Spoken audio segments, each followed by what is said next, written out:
Hello everyone, আমি দিশিতা। তো আমার ফেসবুক পেজে তোমাদের সাথে একটি নতুন ব্লগ শেয়ার করছি। সেই ব্লগটি হচ্ছে রান্নার ব্লগ। তো আজকে আমি একটি রান্নার ব্লগ তোমাদের সাথে শেয়ার করছি। এটা আজকে রান্না করব হচ্ছে উস্তা আলু ভেন্ডি দিয়ে একটি নিরামিষ সবজি। তো দেখো প্রথমে কড়াইটা বসিয়ে দিয়েছিলাম। তো বসিয়ে দিয়ে কড়াইয়ের তেলটা গরম হয়ে গেছে। তো একটু ডালের বড়ি ভেজে নিচ্ছি, কারণ ওটার মধ্যে একটু ডালের বড়ি দেব।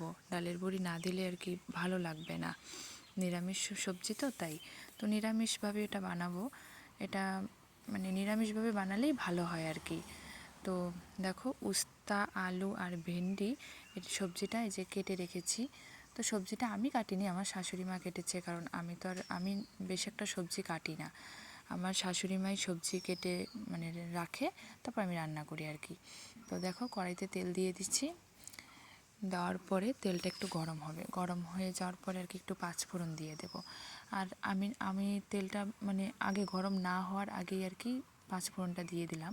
তো দেখো পাঁচফোড়ন দিয়ে দিয়েছি, তেলটা গরম হয়নি দেখে ফেনা ফেনা কেমন জানি উঠছে। তো এখন একটু নেড়ে নেব, নেড়ে নিলে আর কি তেলটা আর কি গরম হয়ে যাবে। তো এখন যে সবজিটা আছে সেই সবজিটা এটার মধ্যে ঢেলে দেব। উস্তা আলু ভেন্ডি দিয়ে সবজিটা মানে আমি আর আমার শাশুড়ি মা খেতে খুব ভালোবাসি, তাই আর কি রান্নাটা করছি। তো এখন দেখো কড়াইয়ের যে পাঁচফোড়নটা দিয়েছি একটু ভাজা হয়ে যাওয়ার পরে তো সবজিটাও দিয়ে দিলাম। সবজিটা দেওয়ার পরে একটু নেড়ে চেড়ে নেব। তার মধ্যে একটু পরিমাণ মতো লবণ দিয়ে দেব, হলুদ দিয়ে দেব। তো দেখো সবজিগুলো দিচ্ছি, দেওয়ার পরে একটু নেড়ে নিলাম।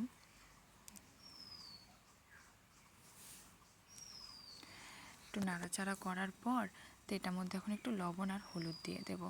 আর আমি ভিডিও ক্লিপটা অনেকটা করে নিয়েছি, তো তাই আর কি কথাটা একটু পরপর করে দিচ্ছি, কারণ ঠিকমতো এত ভিডিওটা এডিট করতে পারি না, যতটুকু পারি নিজের চেষ্টায় অতটুকু পারি আর কি।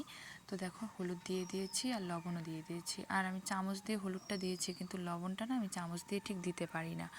আর আমি পরিমাণ মতো লবণ হলুদ মানে লবণটা দিতে পারি না, দিলে আর কি আমার অনেক সময় লবণ কম হয় বেশি হয়, তাই আমি হাত দিয়ে লবণটা দিয়ে দিলাম। তো দিয়ে দেখো একটু নাড়াচাড়া করে নিলাম, করে এখন একটু ঢেকে দিয়েছি, তাহলে সবজিটা একটু সেদ্ধ হয়ে যাবে।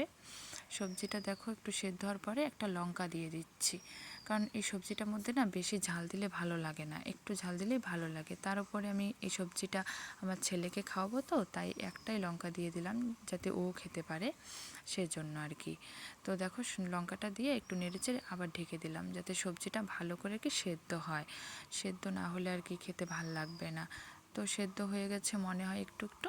তারপর একটু দেখো জিরের গুঁড়ো দিয়ে দিয়েছি, জিরের গুঁড়ো দিয়ে আবার নেড়ে ছেড়ে নিলাম। তো সব মশলাটাকে একটু ভালো করে ভেজে নিতে হবে, না ভাজলে আবার উস্তাগুলো আর কি একটু তিতা তিতা লাগতে পারে, সেজন্য আর কি একটু মশলাটা ভালো করে ভেজে নিচ্ছি। তো ভেজে নেওয়ার পরে এই মশলাটার মধ্যে না একটু মানে সবজিটার মধ্যে সামান্য পরিমাণ জল দেবো আর কি, বেশি জল দিলে না সবজিটা খেতে বেশি একটা ভালো লাগে না, একটু মাখা মাখা করলে আর কি ভালো লাগে। তো দেখো সবজিটার মধ্যে একটু সামান্য পরিমাণে আর একটু জল দিয়ে দিলাম। তো মানে একটু মানে তাড়াতাড়ি হয়ে যাবে, বেশি জল দিলে তো ভালোও লাগবে না, দেরি হবে, তাই না? তো দেখো আমার সবজিটা প্রায় হয়ে এসেছে। তো এই যে ভেজে রেখেছিলাম যে ডালের বড়িগুলো, তো সেই ডালের বড়িগুলো দিয়ে দিচ্ছি। তো ডালের বড়িগুলো দিয়ে একটু নেড়ে চেড়ে নেব, নেড়ে চেড়ে নিলেই রান্না কমপ্লিট।